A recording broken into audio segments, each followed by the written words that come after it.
Hi, my name is Maisie Allsweet, and this is my assignment.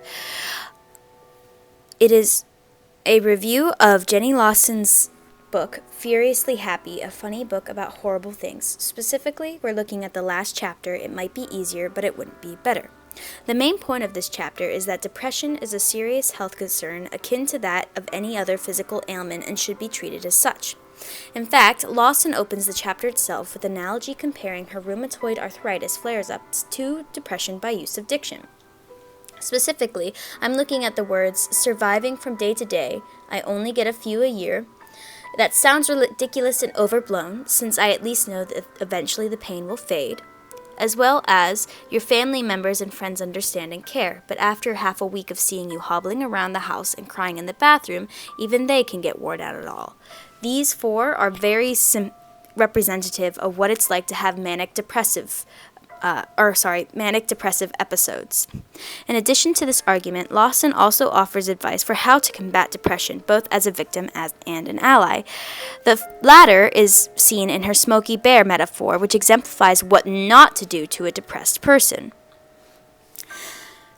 I felt the same when Smokey the Bear was all, only you can prevent forest fires, and I was like, shit, only me? Because that really seems like it should be more of a team effort. And also, I don't think I should take orders about forests from bears, since some bears use forests to hide in so that they can eat you. So basically, I have some demanding bear shaming me into creating a less fiery dining room for him to devour me. And also, that doesn't even make any sense, because aren't some forest fires caused by lightning? Because I can't stop lightning, bears. I'm not God. I can't stop lightning or swamp gas or spontaneous combustion or depression. These are all things that just happen and shouldn't be blamed on me. Stop blaming the victim bears. As you can tell by her use of first-person, short syntax, and dramatic enter, Lawson has strong disapproval for the idea that depression is a one-man fight. Following this line of thought, Lawson suggests through her writing that the best way to fight depression is through honesty and community. She talks about her decision to come out about her depression and its impact on others. Right below, in the years since I first came out about struggling with mental illness, I've been asked if I regret it, if the stigma was too much to handle. It's not. She continues to talk about how, as she posts about it on her blog, people started to admit, me too, I thought it was just me. However, the main target audience from this book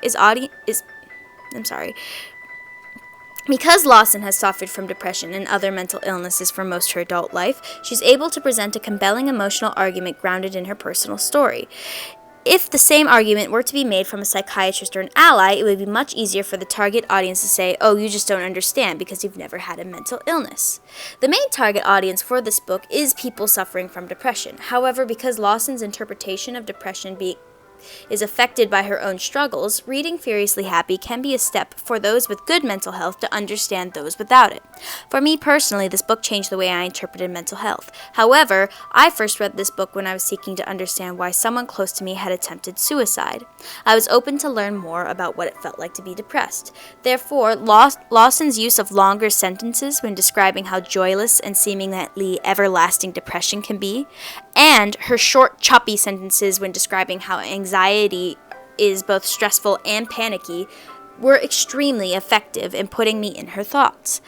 But because I was interpreted these literary devices this way does not mean that others will as well. Furiously Happy is a book for the depressed by the depressed. It goes into the emotions and experiences dealing with each manic episode and the fear of when the next one will return in a way that most information on the internet does not have. It is because of Jenny Lawson's honest opinions and experiences that the reader is able to empathize and understand that they are not alone.